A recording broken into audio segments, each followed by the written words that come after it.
Hi everybody, it's Julie again and Lindsay, and today we're going to teach you how to skip. We have found that in the gym little ones do find it quite difficult to skip, and here is how you learn.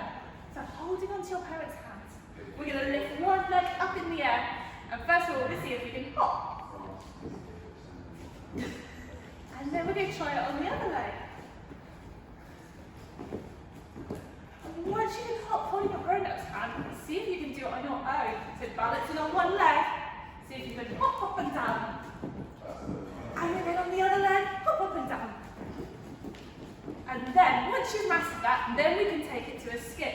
So to skip, we're going to step, and then hop, step, hop. And take your time, so step, hop. Go really slowly.